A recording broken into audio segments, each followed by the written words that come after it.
Good morning, everybody. My name is Anthony Vulin. I am the current president of Greater LA Association of Realtors. Thank you guys so much for joining us. Today's class is how to put on the perfect buyer consultation. I've been in the business for 20 years. I have my own brokerage in West Hollywood with about 60 agents, and I'm super passionate about this business. I was past Realtor of the Year with our association, and I know what it takes to build a strong business. And the business that we're in right now, I hear a lot of realtors saying, I don't want to work with buyers anymore. It's too difficult. It's crazy. Buyers are too difficult. Keep in mind that buyers are half of our business. For every sale, for every listing, there's a buyer, right? So if you don't like working with buyers and you can't, that's half of the business you're just turning away. So I'm hoping that by the end of today's class, you'll have a little bit more confidence with getting a buyer to be committed to working with you through a buyer consultation. Buyer consultation is such a key part of building your business, and it's one of the pieces I feel that is just lacking in professionalism throughout our realtor community, is that there's not a formal buyer consultation that happens. But what I see happen is a lot of times people will get a sign call or meet someone at an open house, and then the next step is, oh, let's go look at properties, and they just start looking at properties. That is not the most effective way to do it. You know, there is going to be times, right, where you're not able to have a buyer consultation before you meet with them to do that first showing. But as soon as possible, as soon as you can in that relationship, you need to sit down with your buyer for about an hour to really understand what their needs are, to prove your value to them, and ultimately get the buyer representation exclusive agreement signed. That is the ultimate goal. We all have listing agreements signed to protect our commission, but not all realtors have buyer representation exclusive agreement signed to protect their commission on the buyer side. Every year, I have several agents who come in, no matter what office I've managed or been at, come in to me and say, hey, Anthony, and they're crying and they're so upset, and I know what happened already because it's such a common occurrence. It happened to me in the past where this agent was working with a buyer who was a friend or a family member, somebody that they were really close to, and they've worked with them for months and months, and all of a sudden that buyer wrote an offer with somebody else, and now they're out of a commission, they're out of that time, all that money that they spent on maybe going to coffee or dinner or gas, and of course all the time that was spent, all the many weekends of driving around looking at properties has all been wasted because the buyer representation exclusive agreement was not signed to help them to ensure that their commission would be protected. So it's so important that we get that signed, and it's really hard to get it signed unless you have a formal buyer consultation. I recommend that you get that buyer consultation done ASAP and the buyer representation exclusive agreement signed before you even go out to show a property, and it's possible to do that. I'd say about 95% of the people that I've met with in a buyer consultation have had no issue signing the BRE form after that buyer consultation. Pretty much everyone will sign it. I think one of the myths is that, I don't know, it's a little bit difficult to ask somebody to sign that, to commit to it. You have to treat it exactly like you would a listing agreement and have that formal appointment and get it signed at the end.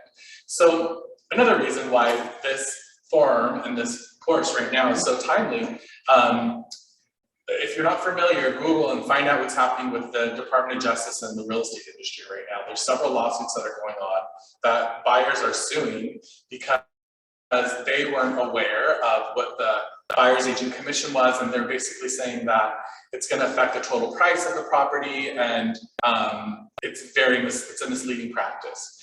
So what options are that could be coming down the road soon is that you as a buyer's agent may have to sign your own agreement with your buyer and negotiate your own commission with your buyer.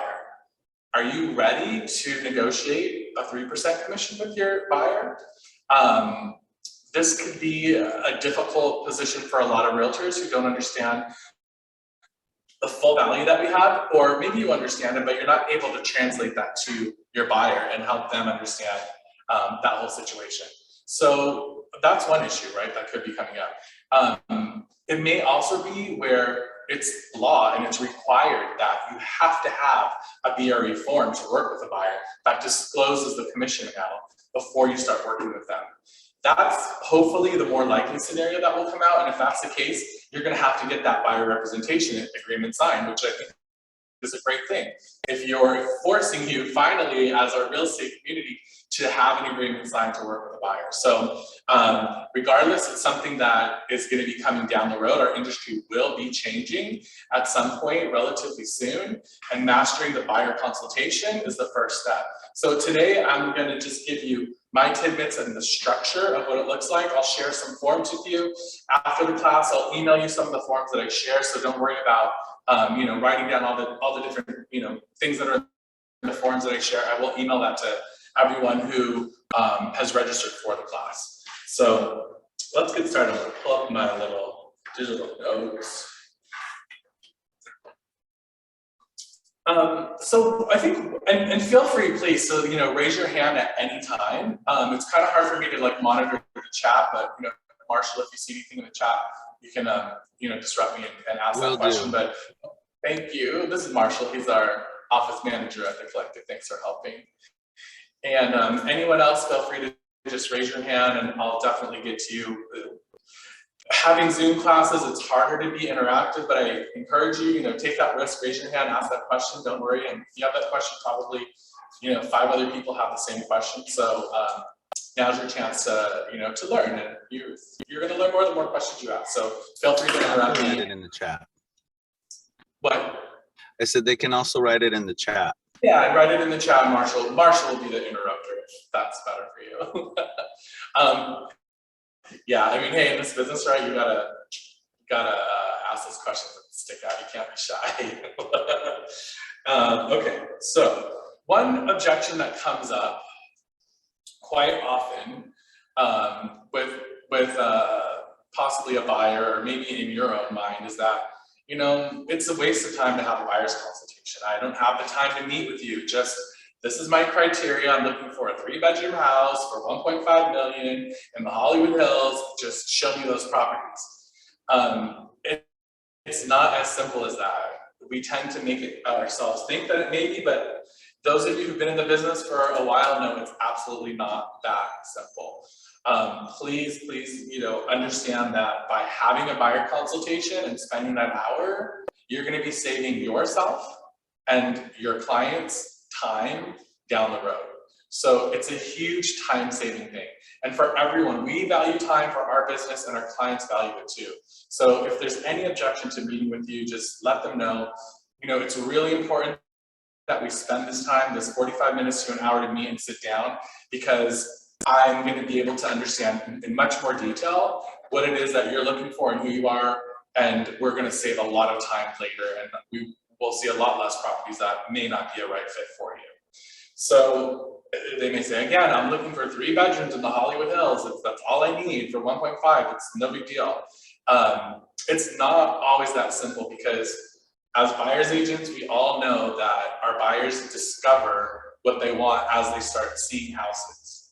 So it's our job as realtors to help them to discover what it is that they really want. And it's also our job, it's a little harder, especially in this market, is to make them understand the reality of the situation, to understand what's actually possible within their budget, and to make sure they're clear on that. So part of the buyer consultation may be, looking at an area of houses, pulling up that price range, and talking about those houses with them. That's something that may come up where you have a computer in front of you, and you might do something like that during that consultation. So you both are on the same page and are understanding, oh, there's only one property available. So let's back it up. So buyer consultations are going to come from different sources, right? They might come from a sign call. It might come from an open house where you meet someone. You may get a referral call from someone that's on Instagram saying, hey, talk to my friend. They might be looking for something.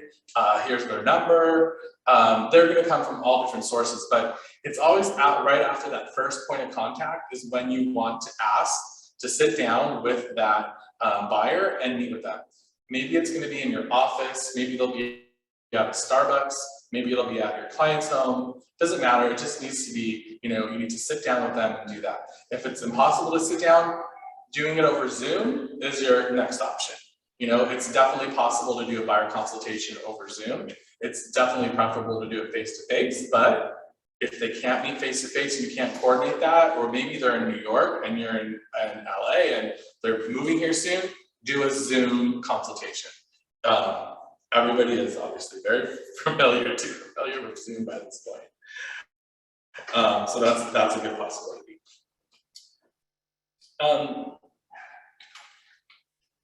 So once you get that appointment set and you have them face-to-face with you, you may know them, you may not. If you don't know them that well, take a few minutes to just build rapport, right? It's so important to just make them feel comfortable with who you are as a person, because we all know that people like to work with people that they like first, and if they like you, then they can trust you, but they have to like you first. So depending on what your personality is, for me, that's the challenge, is that first step of getting them to like me. The second part of trusting them and talking to them and proving to them that I can protect them and get them a deal, whatever, all that stuff is easy.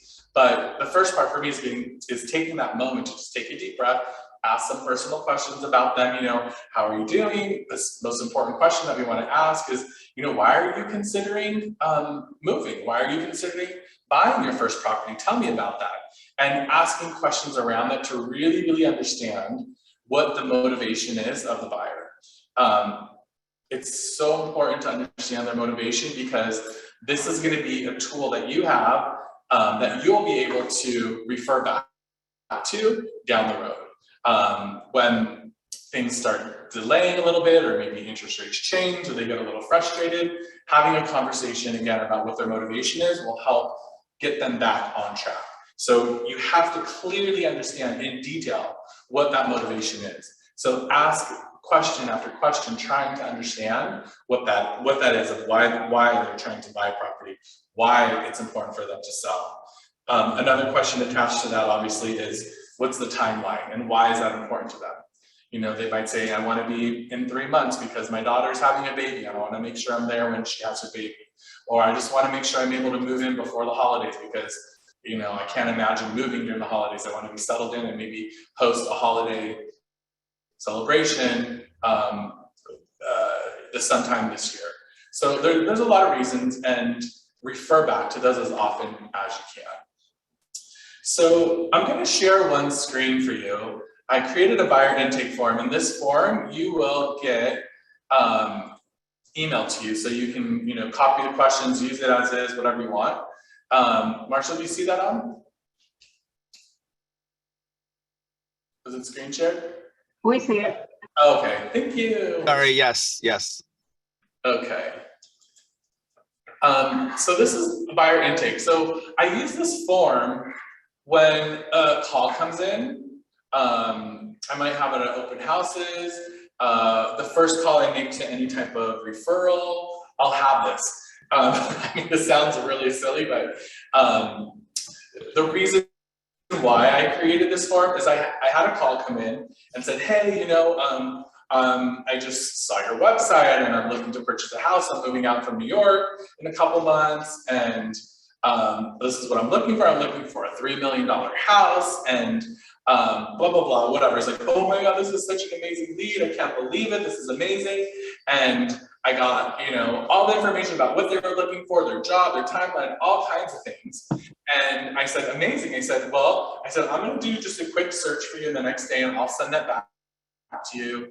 And then we'll go from there. Then we'll have a conversation about these, 5 houses that I sent, and what you like about it, what you don't like about it, blah, blah, blah. And then I hung up the phone. And this is when I started real estate, and I've been in the business for 20 years, so back then. And guess what? There was not caller ID. I didn't have their number. I didn't ask them for their number. I was so excited about the call. I didn't ask them for their email address, and I had no way to contact them. And I said, oh, well, they contacted me. They'll come back to me. I made them a promise to send properties, and I didn't send it because I couldn't. I didn't have their info. They never called back. I potentially lost a $3 million lead, a huge amount of commission that would have made a difference in my life. because of a mistake, because I didn't take their info down. And you would never think that, like, how stupid are you? Like, how could you not ask for that? Sometimes you just get wrapped up in the moment, and if you don't have a system, little things can get missed, and those little things can be huge things, like a phone number or an email. You know, people do call us now with restricted numbers, or their number doesn't show up, and those aren't always spam calls. Those can be someone calling from an office or somewhere else where you're not going to be able to see their number. So don't just assume that someone's calling you on your phone now that you have their number to call back. Sometimes people are calling from a main office number and you don't have their name correct, and you call that main office number and you can't find that person again. So this form is a system, right? It's something that's going to ensure that by the time you're off the phone, you have these main categories filled out. The more you have filled out, the better. So put in your date, lead source, where is this coming from? How did they find you? It's crucial to track your leads, where they're coming from, so that you're able to review that in your business plan at the end of the year to know that you need to expand wherever your leads are coming from, obviously expand that effort, and acknowledge that, because a lot of times we don't really realize that. Obviously their name, email, you can get their address, name of children, phone numbers. Best way to get in touch with them, is it text? Is it through Instagram Messenger? Is it an email, a phone call? What is that? Everyone's going to have a different way they want to get in touch. And then, you know, some basic questions to ask. If you can go through them, go through as many as you can. And again, you don't have to ask all of them, but you have it here, you know, to start this conversation on the phone. Are you already working with the buyer's agent, right? We want to know that right away. And everyone asks, well, what if they say yes? Then you can say, well, how's that going for you? And if they say, oh, you know, it's going great, I'm just trying to, you know, get a little bit more information on your listing. You know, I just wanted to call ahead of my agent, then, you know, that's okay. Most agents at that point will let it be. They'll give them the information on the property and kind of let it go. Ethically, what you can do if you're a more aggressive agent, and this is a personal thing, some people are okay with this, some people are not, ask them, do you have a buyer representation agreement signed? And if they have one, then great. You need to back off of that client and just make sure, say, hey, you know, actually have your agent call me, and I'm happy to give them all the information. This is their job to do. And, you know, I want to make sure that nothing gets missed by you. Let me talk to their agent. If they don't have a buyer representation agreement, there's some agents who will say, okay, well, how are things going? And if they say, I don't know, not that great, say, well, you know, I'm happy to meet you at the property if you want on my own, and talk to them that way. So unless there's an agreement signed, you know, you have to be kind of careful of if you're willing, or to what extent you're able to talk to the client. So basically what I'm just saying is that if there's not an agreement signed, it's kind of a gray area. You have to use your judgment on, do I ask them more questions? Do I go through this process with them? You don't want to miss any possible leads. And most importantly, what I found is a lot of times someone on the phone will say they're working with someone, but they're really not. So you want to try to discover that over time, if possible. Okay, number 2, is this a single purchase? If yes, who else is involved? Because, oh, trust me, there's been so many times, I'm just gonna turn on my air here. There's been so many times that I've had one person call and their name's not on title, and they're trying to make all the decisions, and the real decision maker is someone else, and you're wasting time with one person over the other. So that is definitely something we don't want you to do. So find out who's on title, and are there other decision makers that are involved. You know, who's going to be living in the house? Is it you? Is it your mother-in-law? Is it you with your kids? Do you have a dog? That's important, right? Have you been looking for a home for how long? Have you seen anything good? These are just interesting discovery questions that's going to help you kind of understand where they're at. And reason for move, right? Why are you moving? Do you rent, own? Do you rent now? Do you own? Because, hey, if it's a renter, when's their lease up? If they're owner, do you need to sell your home? What's going on with that? These are basic questions that when you get wrapped up in the call, and the call, all they care about is like trying to help you understand what it is that they're looking for. But all of these important questions are also important for you and your business to help guide them. And they might not think of that. So again, it's a system to make sure nothing is missed.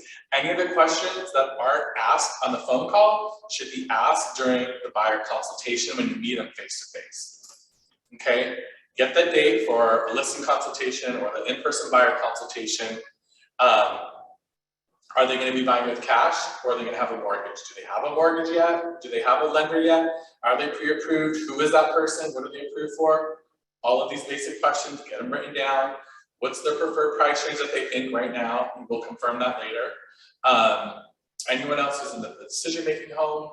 Level of motivation, how motivated are they? You know, this is definitely something you want to ask. Timeline, when do you need to be in your next home? And then appointment, date and time. Never sign off of a call or an appointment, a meeting, without setting your next appointment, right? It's kind of just basic business skills that sometimes we forget about. So when is that? Is there a need for confidentiality? Sometimes it's a celebrity, sometimes it's just a divorce that's about to happen, or who knows. But it's a respectful question to ask.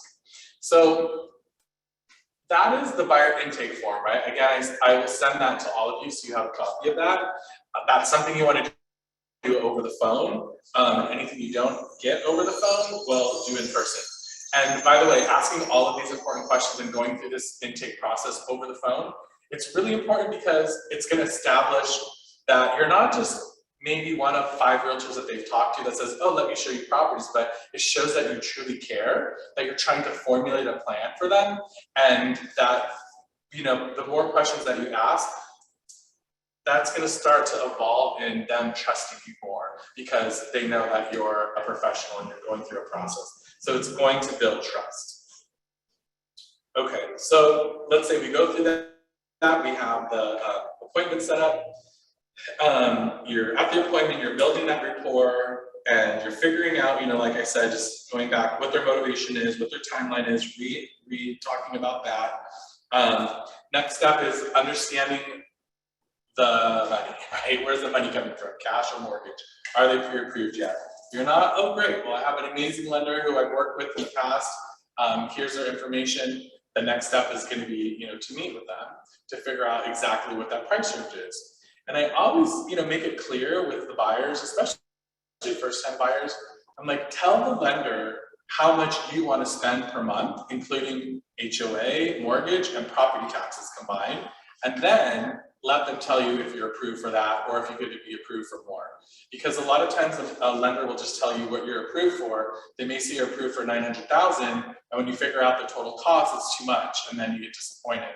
So I like to set that expectation with the lender first. Not all lenders will ask this, but what is it that you are comfortable paying out in mortgage, taxes and insurance, HOA every month? And then let's go backwards and figure out what does that price range look like for you.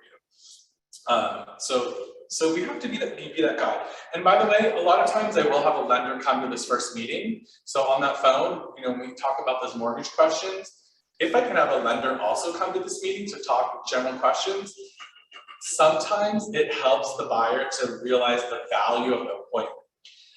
Once we go through the appointment, they will realize the value. But some who are hesitant about meeting with you one-on-one to go over all of this, they might not see the value, but maybe the lender is going to be the key that helps you get that appointment. So bring that up. Let them know, say, hey, I'm happy to bring a lender here because I'm sure you have questions about a lender. Samantha. Question? Yeah. No? Okay. Yeah, feel free, anybody, don't worry, just ask any questions anytime.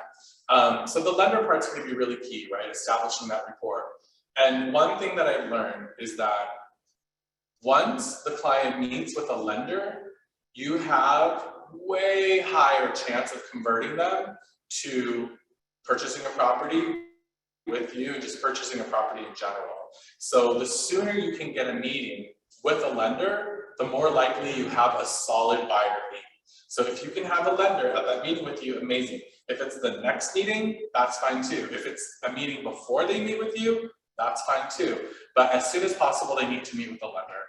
I love establishing a team and having the lender meet with me and the buyer together that very first time. Say, hey, we're both here working for you to make your dreams come true, to help you build wealth. So please, please respect that. So, okay. Next step is, I think, really key is to setting the expectation, right? We're still in a seller's market. The market is changing. More inventory is coming on the market. Some listings are sitting longer, depending on the neighborhood. Some things, average days on the market, I've been noticing for some properties is over 30 days. Some is 3 days. Know what those numbers are so you can set that expectation. Some are selling over asking price by a lot, and some are selling at asking price, and certain properties are below. So it's kind of becoming more and more of a mixed market. So it's going to be more and more confusing for the buyer to understand. So you have to let them know as things change, the market, you're going to hear stories that, oh, my friend bought a property 50,000 under asking price. Let them know that there's going to be every neighborhood, every pocket, every price range is going to be different. So I will always let you know, depending on what your property is listed at and the neighborhood, what the reality is it's going to sell over, it's going to sell at list, or it may be below. Because all these are options right now in this market. Not everything is selling above. There's different things. So I'll help guide you. That's my role, is to make sure that you're not overpaying, that you're getting a great property at a fair price. So understanding that the market, that the market is still a seller's market and nothing is perfect. There's no such a thing as a perfect home. There never is in any market, right? First thing to consider and to ask is really like, buying a house is a compromise. What are your 4 or 5 must-haves? What are the most important things that you have to have when you're purchasing a home? Is it the number of bedrooms? Usually that's one of them, right? Is it a certain zip code? Is it a school district? Is it a pool? Is it move-in ready? For everyone it's different, right? I try to get them to say only 4 because it's hard to find properties with more than 4 must-haves. But it's a strategy that we'll use later as we're showing property. So right now we're going to have them think about that during this consultation and write it down. And if you think of something else that they maybe didn't think of, ask them. And maybe a question I always ask is, oh, actually, is your commute to work time a must-have? Does it need to be 20 minutes or less for you to get from your front door or your house to work? Is that something that's important to you? And if that's a yes, then that needs to be on that must-have list. And if you already have 5, you need to delete one. So which one should we delete? Should we delete the pool right now? Should we delete this or that? And it's not to say we're not going to find a house that has more than 5 must-haves, but it's very, very unlikely that we will. It's just, that's the market that we're in. So what are those 4 or 5 things that you must have? And as you show properties down the road, this is something you're going to want to adjust. And again, someone might say, oh, this house is perfect, except I wish it had a pool. Well, it's not on your must-have list. So do you have to have a pool now? Because like I said in the beginning, sometimes people, they change their mind, and as they see properties, they're starting to discover what it is that they want. So it's okay. We can add a pool to the list, but we have to take something off. So are we going to take off that school district? What are we going to take off? Which one out of these 4 or 5 is not as important as a pool? And that's a tough decision to make, but it's an exercise that makes them think and makes them realize that buying a house is a compromise. Finding that house, it's an investment, right? As well. And it's a home, it's something they have to love, and we want them to love it. And a lot of times when they first get that house, let them know it may be a shell, it may be something that is not aesthetically pleasing to them, but that's something that can change. When you change the floors or change the paint color over time, or you change the bathroom, or you make the kitchen bigger, there's things that will happen over time that will make your home become something that you truly love. When you first buy it and get into it, in this market, there's a majority of people aren't able to purchase a home, right? It's like more than 50% aren't able to purchase a home. The other half are. I think the home ownership rate in LA is like about 50-50 right now. So, you know, keep that in mind, that getting into it is not going to be a perfect dream house. It hopefully will be there. And maybe the dream house will be your next move. Maybe it will be something in 5 years where you're building up equity, you're building up business, you're saving money, and you're able to build another house. The first property that you get in is always going to be that biggest compromise, the scariest one. You're almost overextending financially, but it's the best investment, the best thing you can do over time. People always say that. They're like, I wish I bought sooner.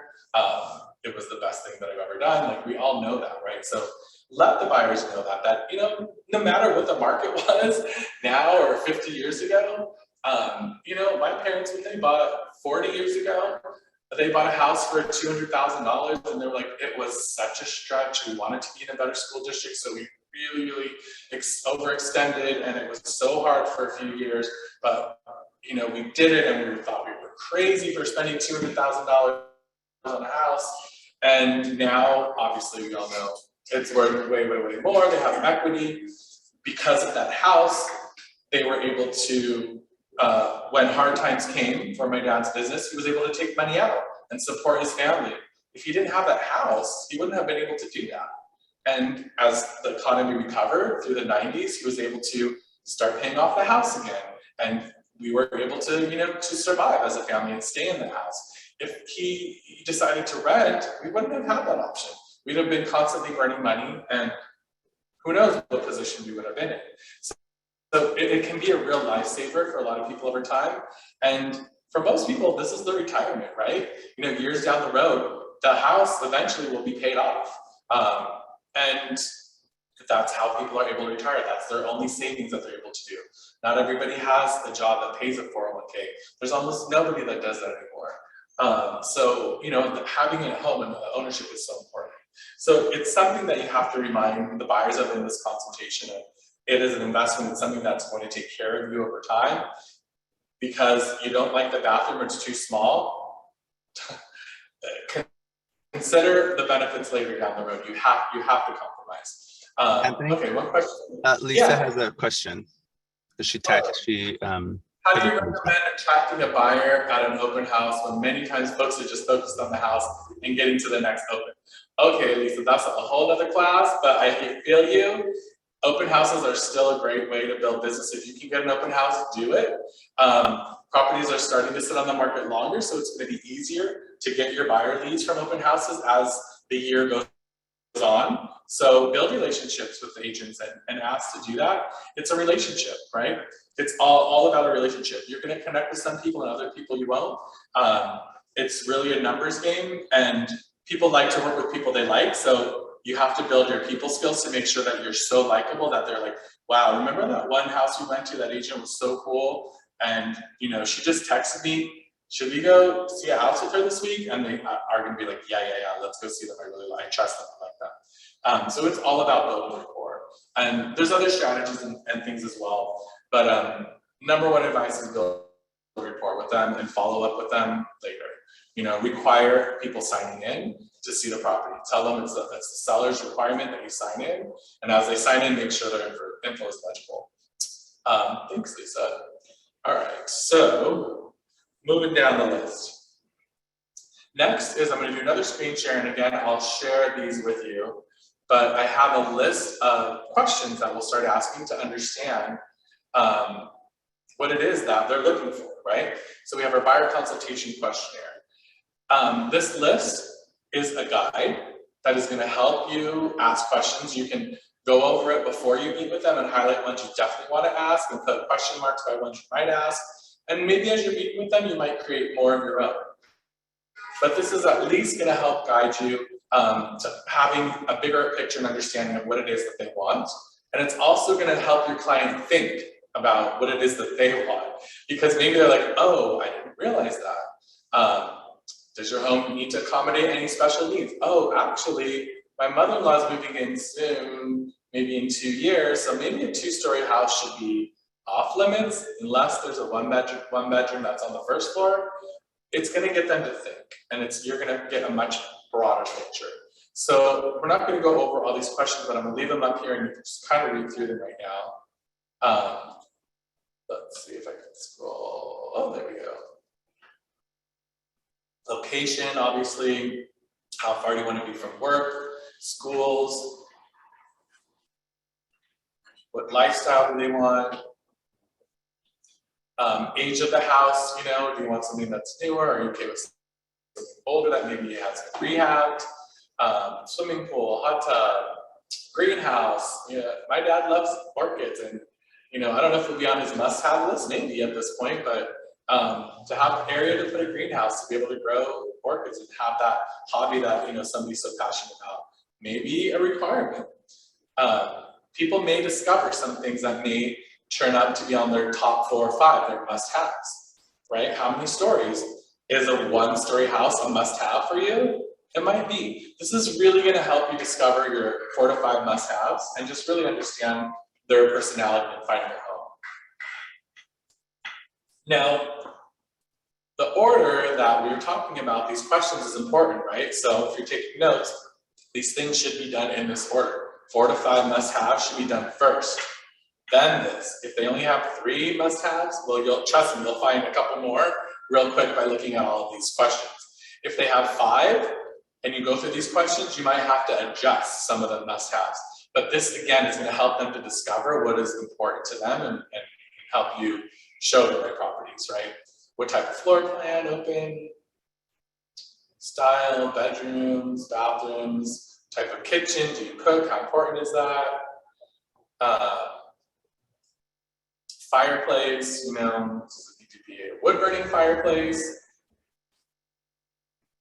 Any other types of rooms? I mean, right now, home offices are definitely a question that may not be on this list that I need to update, but is a home office important? Do you need a place, a private place to work? Does it need to have a door? Or can it be like a little alcove area, just a space for you to have a desk and a computer? What would that home office need to look like for you? Because some people will say, oh, I need a separate office or a separate bedroom, but really all they need is a place for a desk and a computer. So dive in a little bit deeper and find out what that means for them. So again, I'll send you all of those questions so you have all of that and you can add that to your consultation list and go through that. And when you ask them these questions, write down the answers. There's, I mean, so many studies that show that if you write down what somebody says, they respect you and trust you so much more. People hate when a waiter doesn't write down their order. It's the same thing as even more important when you're trying to take an order for what type of house they like. Write it down. Just write it down. Even if you have the best memory in the world, it just shows to you that, shows to your client that you care. You're not going to forget. You're going to be very diligent and help take care of what their needs are. So write it down. Okay, so after you go through all of the questions and you have an idea of what it is that they're looking for, you do want to go over a brief overview of the buying process, right? At the end, I'm going to show you an example of a buyer's presentation, a packet that you can get to them. And in this packet, at this point, you could refer to the buying process, right? But a few things that I want to point out, besides obvious things in the buying process, is I like to start with giving them my home stat link. So I say, look, as we're searching for homes, the best way to search a home, in my opinion, for you is to search through this app, through HomeStat. It's going to be more accurate and up to date than any of the other portals that are out there. It's directly connected to the MLS. It's updated more frequently, and it's just overall more accurate. Once you send them your HomeSnap link, they're not going to see any other agent's contact info. So if they look on another site, like wherever, Zillow, Redfin, anywhere else out there, Realtor.com, they're going to see the listing agent's contact, or they may see a Zillow Premier agent's contact, or some other agent, right? So we don't want there to be an opportunity for them to call anyone else besides you. So by using the HomeStat link, it basically is letting the client understand that that you're the agent. If they have questions about the property, they're going to call you for that. Also through the HomeSnap link, it's super easy to share information, to favorite home, message each other through there. You can text each other properties easily through HomeSnap. It's a great app. If you're not on it, sign up as an agent and get used to that program. So I get them that HomeSnap link right then and there. They have to log in, and I want to make sure that my contact info is attached to it. So when you go into HomeSnap, there's your personal link. So you need to find that under your information. Don't just say go to HomeSnap. You need to send them your HomeSnap link so that it's attached to your account. I even created my own domain name for my HomeSnap link. So if you go to search WeHo or LA Home Search app, I can just put that in my email signature all day and put it on my marketing. And if people ever do that, they click it, it goes to my HomeSnap link. As they search for properties, it's attached just so a little trick you guys might want to try out. Okay, so after we go over how to search for homes, again, expectation is really important during the buyer consultation, and letting them know that it's very likely that you are going to find the home that you want to see, and that's okay. Most of my clients do that. For most realtors, that's okay. We're not home finders. Our value is not in finding you the home. A lot of buyers are out looking on the apps way more than you are, and just letting the buyer know, if you're out there looking all the time, that's great. We want you to do that. We love that. Send me the properties and I'll get all the info for you. But you probably will find the home that we're looking for. That's not where my value comes in. My value will come in as far as making sure that we're creating an offer that will get you the property. If there's multiples, that we're negotiating repairs, that I'm suggesting to you what types of inspections you need to do to make sure you understand everything about the house. All the value propositions that we have as realtors need to be explained to them. So super important at that time that you let them know they're going to be finding the house most likely, and that's okay. Because you don't want them finding the house and going directly to the listing agent saying, well, I found the house. What do I need this realtor for? Let them know up front, you don't need me to find a house. You need me for everything that happens after finding the house. So that's super important, because that'll also kind of give them that little hint of signing the buyer broker agreement at the end, that it's better to work with a buyer's agent. And by the way, legally fiduciary duty for a listing agent is to the seller first, then to the buyer's agent if they represent both. So why would any buyer's agent want to work with a listing agent if they can't be represented first and foremost? That's our job as buyer's agents, to represent them first and foremost. So let them know that as well. Okay, so if you want to go over basically the buying process as far as finding property, the escrow process, have a timeline. Some of our clients are very detail oriented and are going to want to see a timeline kind of broken down. That could be part of your buyer presentation packet that you give them. It could be something you give them later, but you want to explain the escrow process, because most people don't understand that, or they bought a home several years ago and they just need a quick review on it. It's worth going over that process here. Again, the more information we could tell them that we know that they don't know, it's going to instill our value into them. Okay. Then say, okay, everything's looking great,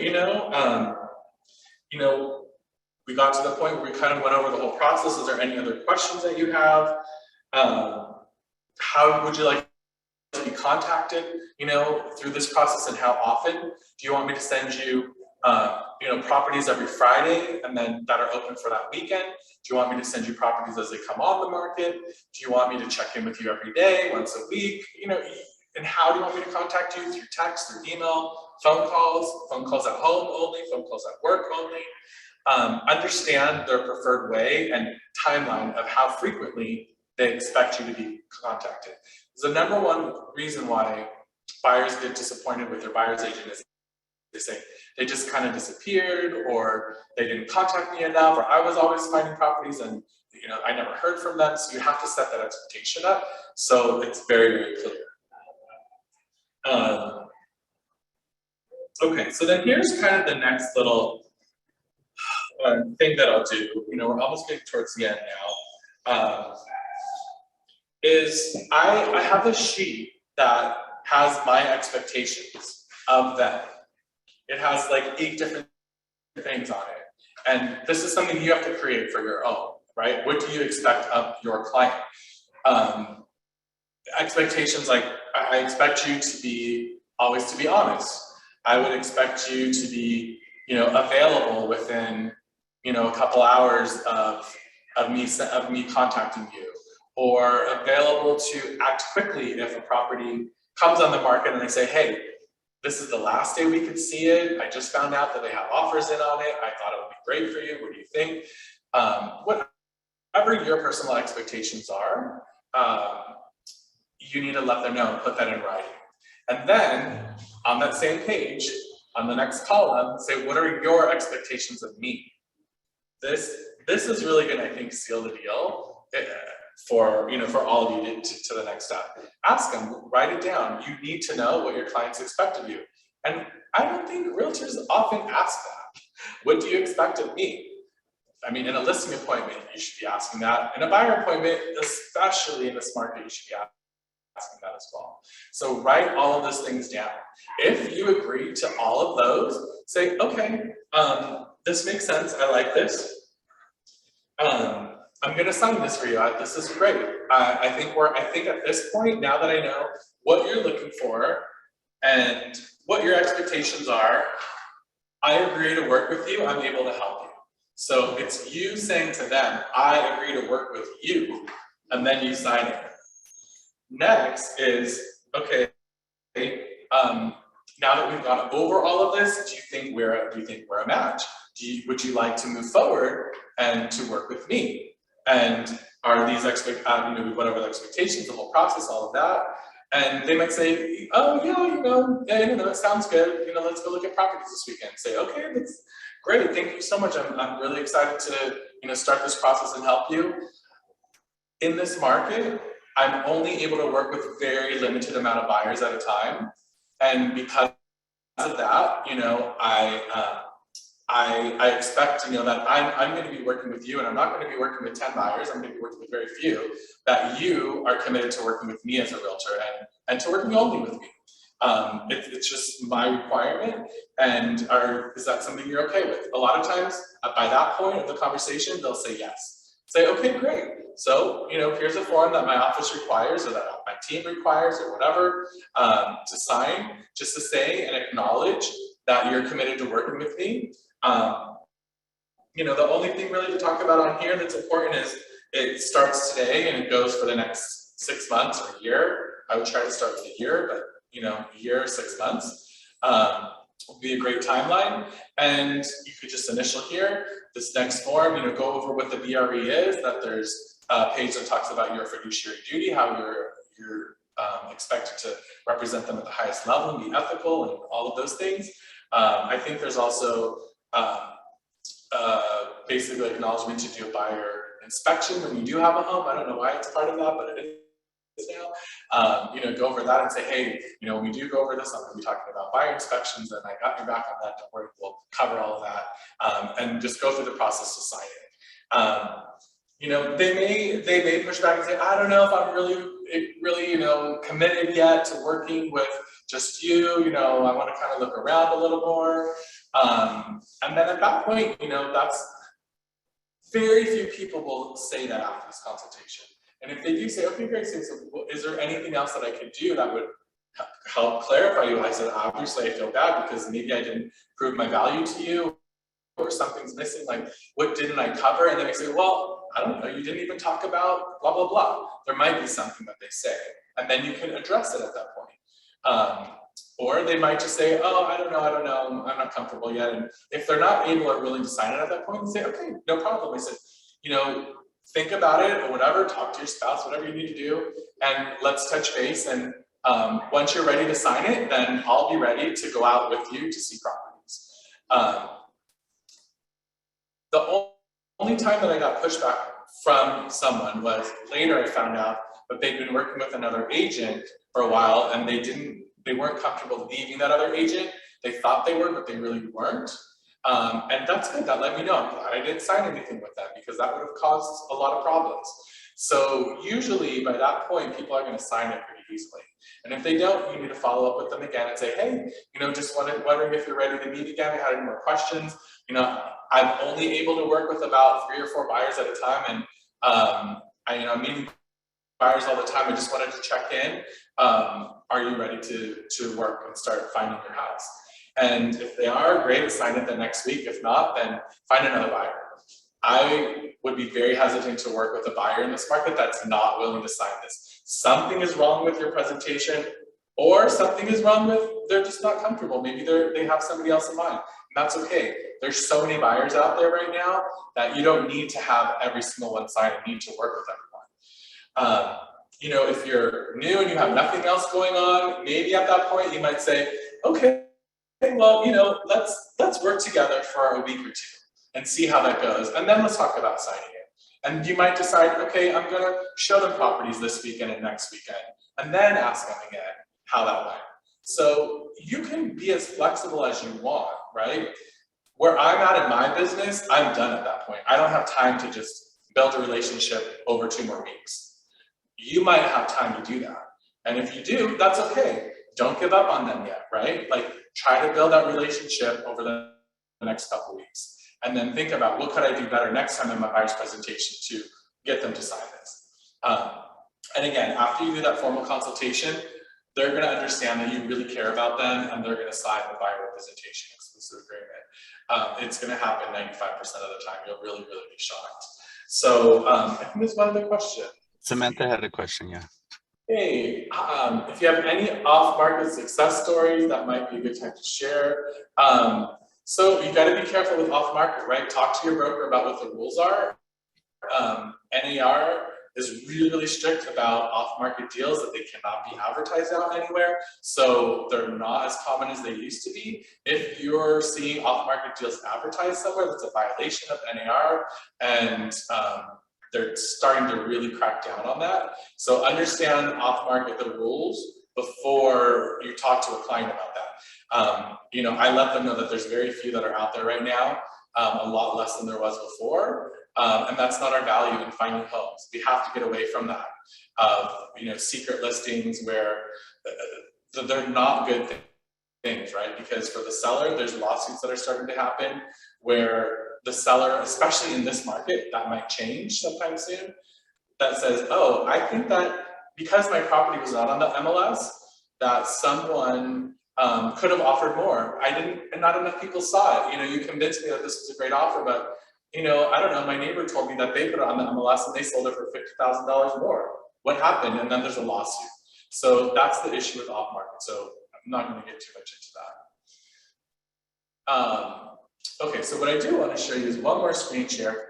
I would advise you leaving them with a summary of everything that you talked about and having some type of beautiful buyer packet.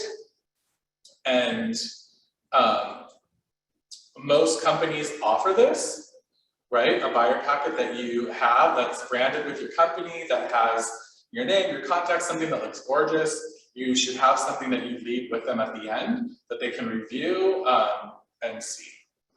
This is also something that you might want to give your the buyer before they meet with you, or if they're in another state, send it to them first and then have your Zoom call with them. What I used to do is I would give it to them first, and then we would talk about it during the meeting. So if someone's super detail oriented, they might want to look through this and read it all first. For other people who are not, they're just gonna not care about it. It just looks nice, so they're like, oh, they're professional, they know what they're doing, I'm comfortable working with them. So regardless, it's just something you might want to have. So here we go with kind of the order of things that happen. Home buying process in more details. For those really detailed people, they're going to look at every step and really try to understand it. And then now we have kind of the breakdown of what everything means, finding your agent, preparing your finances, getting qualified, going over that whole section with them. Different types of loans, just giving them, little general information on all the things that we talked about. when we start shopping, what happens. It's a beautiful presentation. You get the point.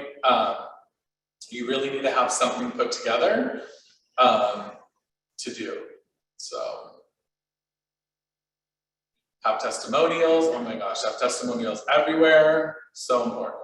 So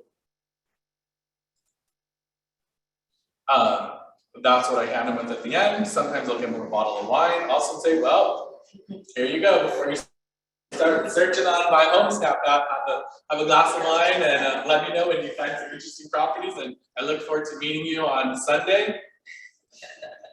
But again, at the end, set that next appointment. When are you going to see them again? Oh, we're out of town for a couple of weeks on summer trip, but we'll be back on July 4th weekend. Let's go that Sunday. I'm ready to look at houses.